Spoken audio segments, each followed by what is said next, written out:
नमस्कार दोस्तों, स्वागत है आप सभी का आपके अपने यूट्यूब चैनल सुभित एकेडमी में। इस वीडियो में डिस्कस करेंगे बिहार शिक्षक भर्ती के फेज 3 एग्जाम के बारे में। और जो आपको पेपर दिख रहा है, पेपर आपका है प्राइमरी टीचर की भर्ती का। ठीक है, तो पेपर आपको 15 मार्च का हुआ था।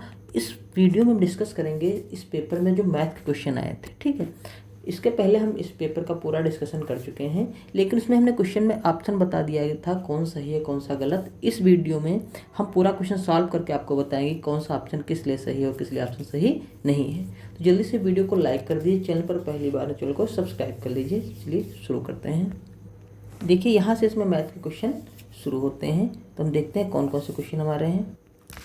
इसमें पहला प्रश्न देखेंगे जो प्रश्न नंबर 31 है। प्रथम 5 अभाज्य संख्याओं का योग है। तो सब इसका देखते हैं सोल्यूशन क्या होगा।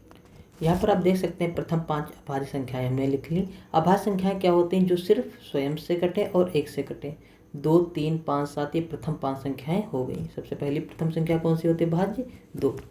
अब इनको अगर जोड़ देंगे तो सही देख लीजिए कितना आएगा। योग इनका था 28, इसलिए सही विकल्प इसमें बी सही हो जाता है। ठीक है, इसलिए इसमें सब ऑप्शन सही हो जाता है आपका बी। 28 ऑप्शन इसमें सही हो जाता है। अगला क्वेश्चन देखते हैं। देखिए 3 संख्याएं 3:4:5 के अनुपात में है और उनका एलसीएम 2400 है। उनका एचसीएफ क्या है हमें ज्ञात करना है। देखिए 40 होगा, 80 होगा, 120 हो गया, इसमें से एक से अधिक होगा, इसमें से कोई नहीं होगा। चलिए देखते हैं इसका सोल्यूशन।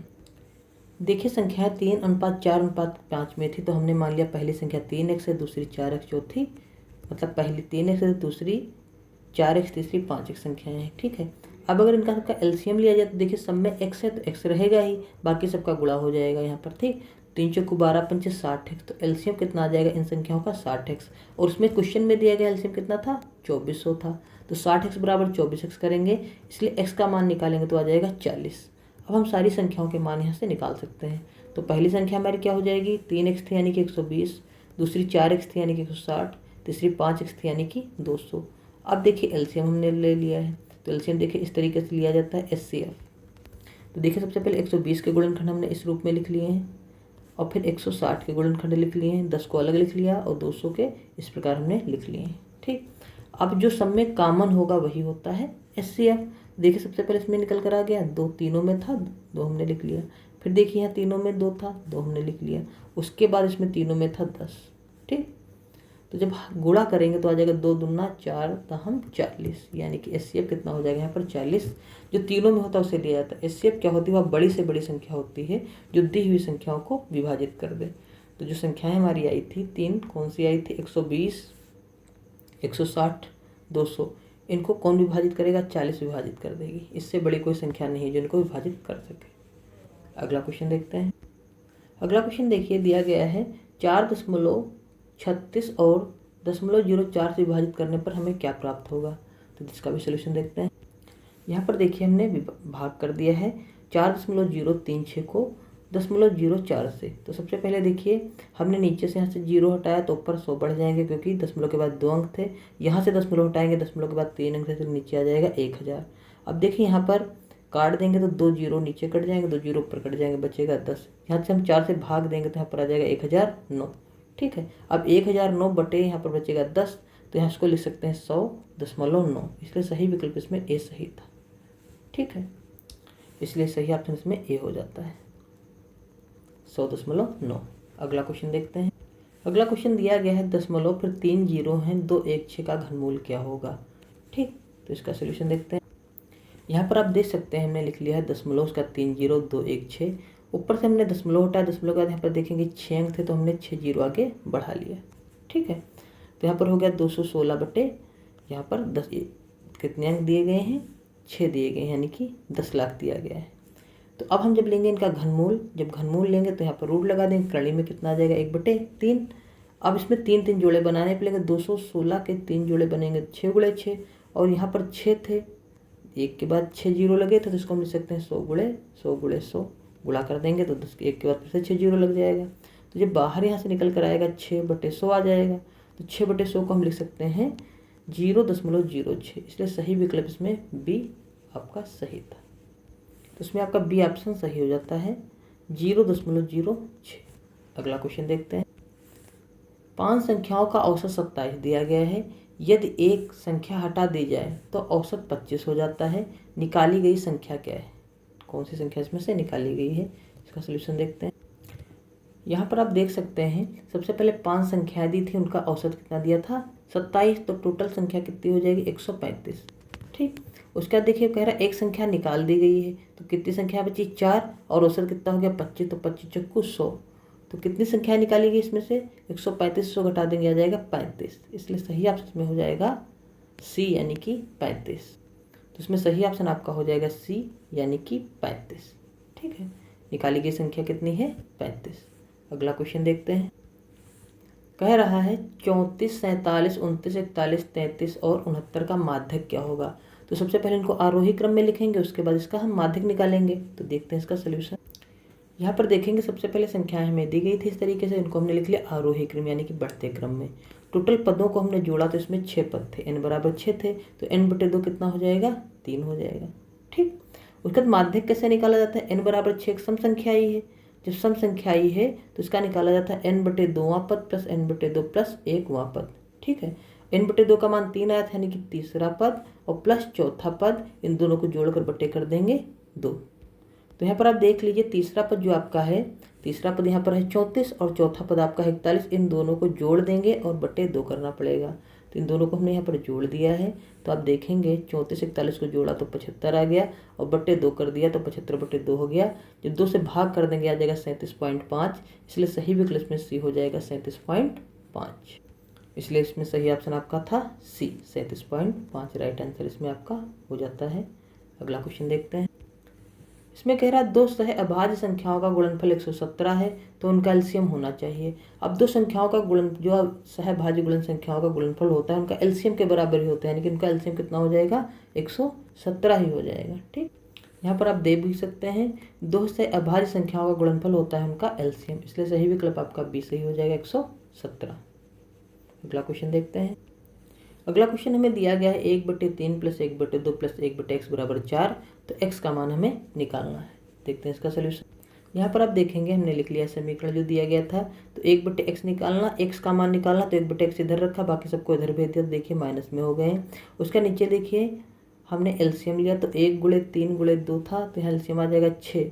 ठीक, तो यहाँ पर 1 था तो 1 की 6 से गुणा हो जाएगी, 1 छक्का 6 तो ऊपर हो जाएगा, यहाँ पर देख सकते हैं 1 छक्का 6 ऊपर हो जाएगा 24। यहाँ 3 का पहाड़ा लगाएंगे 6 बार तो हो जाएगा 3 2 6, तो 2 लिख देंगे।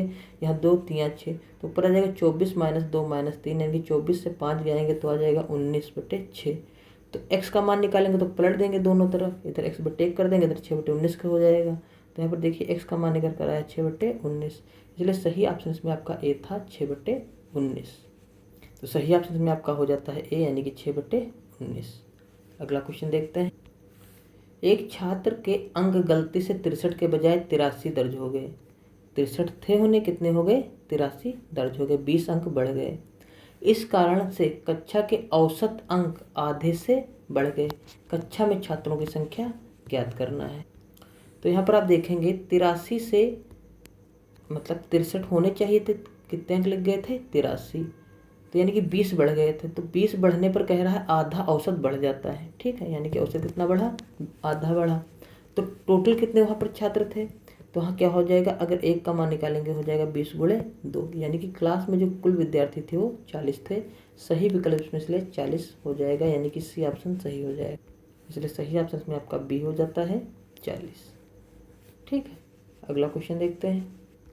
अगला क्वेश्चन देखिए हमें दिया गया है 5 की घात x + 3, यहाँ दिया गया 25 की घात 3x + 4।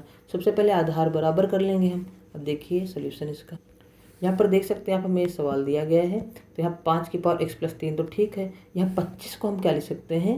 25 को हम लिख सकते हैं 5 की पावर 2। तो वही देखिए हमने किया, 5 की पावर 2 लिख दिया।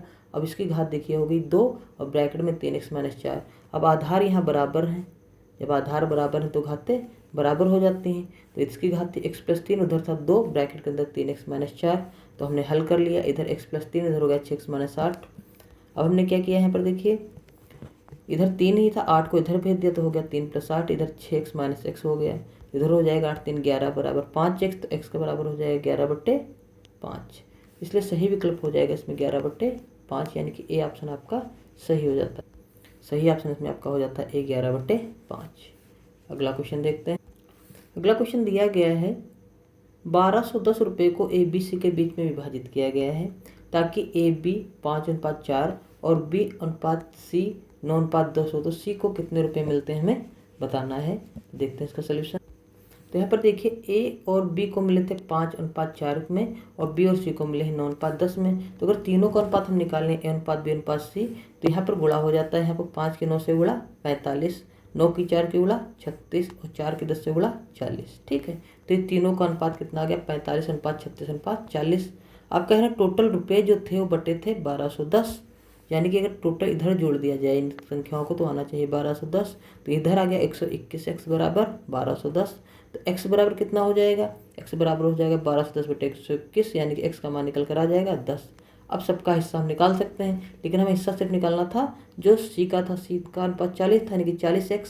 तो यहाँ पर कितना हो जाएगा, C का हिस्सा था 40x का, तो 40x की गुणा हो जाएगी 10 से, इसलिए C को रुपये मिलेंगे 400। 1210 रुपये में से C को रुपये मिलेंगे 400। सही विकल्प इसलिए हो जाता है 400। ठीक है, सही विकल्प कितना हो जाता है आपका 400। 400 रुपये C को यहाँ पर प्राप्त हुए। सही विकल्प A सही होगा। अगला क्वेश्चन देखते हैं। अब यहाँ पर देखिए 5% वार्षिक साधारण ब्याज पर निवेश की गई किसी धनराशि का मूल्य 40% तक बढ़ाने में कितना समय लगेगा।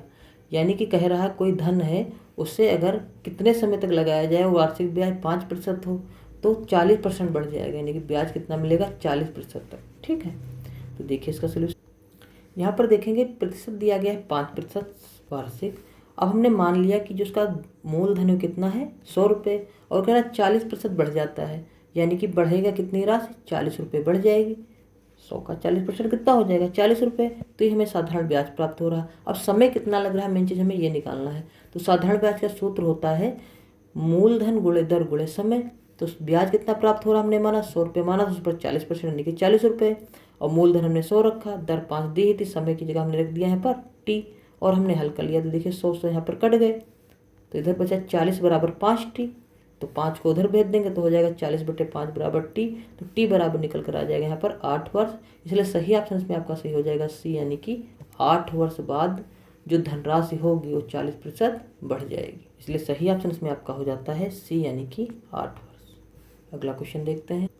ये देखिए क्वेश्चन भी बहुत सरल था। दो घनों का आयतन दिया गया है, दो घन है, उनका आयतन दिया गया 8:27। तो उनकी सतह का क्षेत्रफल का अनुपात, यानी कि उनका पृष्ठीय क्षेत्रफल पूछ रहा है। तो देखते हैं इसका सलूशन। तो यहाँ पर देखिए घनों का आयतन जो दिया है वो 8:27 दिया है। ठीक है, और घन का आयतन होता कितना है भुजा क्यूब। तो हमने माना पहले घन की भुजा है A1 और दूसरे घन की भुजा हमने मान लिया A2 है। हमें पता तो है नहीं तो हमने मान लिया।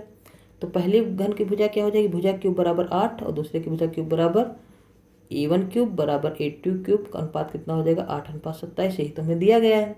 तो अगर हम भुजाएं निकालें तो दोनों ओर हमको करना पड़ेगा, घनमूल लेना पड़ेगा। तो इधर हो जाएगा A1/A2 बराबर करड़ी में 1/3 और 8/27। जब दोनों ओर घनमूल ले लेंगे यहाँ बाहर निकल कर आ जाएगा आपका A1/A2 बराबर 2/3। ये भुजाओं का अनुपात कितना आ गया 2/3। अब देखेंगे इसके आगे। अब हमें निकालना है इसका पृष्ठीय क्षेत्रफल। अब पृष्ठीय क्षेत्रफल होता क्या है, पृष्ठीय क्षेत्रफल होता है घन का पृष्ठीय क्षेत्रफल होता है 6 गुणे भुजा स्क्वायर। ठीक है, तो पहला जो घन है उसका पृष्ठीय क्षेत्रफल हो जाएगा 6 गुणे A1 स्क्वायर, और दूसरे का हो जाएगा 6 गुणे A2 स्क्वायर। तो 6 तो यहाँ पर कैंसिल हो जाएंगे और बचेगा A1 स्क्वायर बटे A2 स्क्वायर। तो A1 था 2 और A2 था 3, तो A1 स्क्वायर हो जाएगा 4, A2 स्क्वायर यानी कि 3 का स्क्वायर 9। तो जो घनों का यहाँ पर पृष्ठीय क्षेत्रफल आ जाएगा 4:9। इसलिए सही विकल्प इसमें आपका सही हो जाता है B, यानी कि 4:9 सही ऑप्शन हो जाता है। इसलिए यहाँ पर आपका ऑप्शन B सही हो जाएगा। अगला क्वेश्चन देखते हैं। ये देखिए बहुत ये क्वेश्चन दिया गया था, x बराबर 3 दिया गया है, y बराबर -2, और इसका हमें p का मान यहाँ पर निकालना था। आप देख सकते हैं, तो इसमें हम मान केवल में रखना था। चलिए देखते हैं। देखिए हमने x बराबर 3 लिख दिया है, y बराबर -2 इस समीकरण में दी गई थी। इस समीकरण में हम जहाँ पर x दिया वहाँ पर 3 रखेंगे, जहाँ y दिया वहाँ -2 रखेंगे। तो यहाँ पर देखेंगे 4p गुणे 3 हो जाएगा, और यहाँ -3 और ब्रैकेट में हमने लिख दिया -2 बराबर 12। तो 4 × 3 = 12p और +3 दूनी +6 बराबर 12। ठीक। 6 को धर भेज देंगे, 12 माइनस 6 बराबर 6 बचेगा, 12p बराबर 6, तो p बराबर हो जाएगा 6/12, यानी कि p बराबर हो जाएगा 1/2। तो सही ऑप्शन इसमें जो आपका निकल कर आएगा हो जाएगा 1/2। सी ऑप्शन इसमें इसलिए सही हो जाता है। सही विकल्प इसमें आपका हो गया 1/2। अगला क्वेश्चन देखते हैं। अगला क्वेश्चन देखिए, हमें एक समीकरण दी गई थी जो कि द्विघात समीकरण, इसके हमें करना था गुणनखंड। ठीक है, तो देखिए हमने इसको लिख लिया है समीकरण को। अब इसको हल कैसे करते हैं, यहाँ पर देखिए हमारा अचर पद 12 है, तो 12 के पहले प्लस लगा है, यानी कि जोड़ने पर संख्याएं कितनी आई, ऐसी संख्याएं चाहिए जिनको अगर जोड़ दो तो y के साथ कितना है 7, जोड़ने पर कितना है 7 और गुणा करने पर आए 12, ऐसी दो संख्याएं हमें चाहिए। तो दो संख्या हमारी कौन सी हो जाएंगी, 4 और 3। 4 3 को जोड़ देंगे तो 7 आ जाएगा, और 4 गुणे 3 की गुणा कर देंगे तो आ जाएगा 12।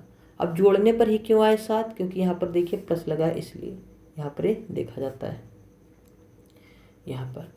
तो देखिए अब हम हल कर लेंगे, जहाँ पर 7 लिखा वहाँ पर हम लिख देंगे 4 + 3। ठीक, अब 12 का आप गुणनखंड करेंगे तब आ जाता है आराम से, 2 छाक 12, 2 तियाँ 6, 3 1 कम 3, यहाँ से निकल आता है 4 3 संख्या। तो अब देखिए यहाँ पर हम मान रख देंगे, तो जब हल करेंगे तो यहाँ हो जाएगा -4y -3y, यहाँ y अगर कॉमन ले लेंगे हो जाएगा y -4 ब्रैकेट में, यहाँ अगर -3 कॉमन ले लेंगे हो जाएगा y -4। अब अगर पूरे में कॉमन ले लें y -4 तो अंदर बचेगा y -3, इसलिए इसका जो गुणनखंड होंगे y -3 और y -4 होंगे, जो कि इसमें किसी भी ऑप्शन में नहीं दिया गया था, इसलिए सही विकल्प हो जाता है ई उपयुक्त में से कोई सही नहीं है। देख सकते हैं इसमें कोई भी ऑप्शन सही आपका नहीं है, इसलिए ऑप्शन इसमें जो आपका सही हो जाता है ई हो जाता है, उपयुक्त में से कोई नहीं। अगला क्वेश्चन देखते हैं। देखिए क्वेश्चन बहुत इजी दिया गया था, इसमें क्या दिया गया हमें, ये देखिए कुछ अंक दिए गए, हमें बताना इसमें बहुलक क्या है। बहुलक क्या होता है, बहुलक वो होता है जो सबसे ज़्यादा बार होते हैं। यहाँ पर आप देखेंगे 9, देखिए कितनी बार 1 2 3 बार 9 आया है। उसके बाद देखिए 1 को 1 2 3, 1 भी 3 बार आया है, यानी कि 2 9 मतलब 1 आया है 3 बार और 9 भी आया है 3 बार, जो कि सबसे ज़्यादा बार आए हैं। ठीक है, यहाँ पर 9 भी आया है 3 बार, तो बहुलक कौन सा हो जाएगा, दोनों बहुलक हैं, 9 भी और 1 भी, तो बी भी सही है सी भी सही, इसलिए सही ऑप्शन में आपका निकल कर आएगा डी आपका ऑप्शन सही हो जाता है। उपयुक्त में से एक से अधिक सही हो जाते हैं। ठीक है, तो इस प्रकार जो आपके मैथ के क्वेश्चन पूछे गए थे वो इतने ही थे। अगर आपको किसी भी क्वेश्चन में कोई डाउट रह जाता तो आप हमें कमेंट कर बता सकते हैं। आई होप आप लोग को सारे क्वेश्चन ठीक से समझ में आ गए होंगे। अगर वीडियो अच्छा लगा तो वीडियो को ज़्यादा से ज़्यादा शेयर कर दीजिए और वीडियो को लाइक कर दीजिए। अगर चैनल पर पहली बार चैनल को सब्सक्राइब कर लीजिए। वीडियो देखने के लिए बहुत बहुत धन्यवाद। Thank you very much.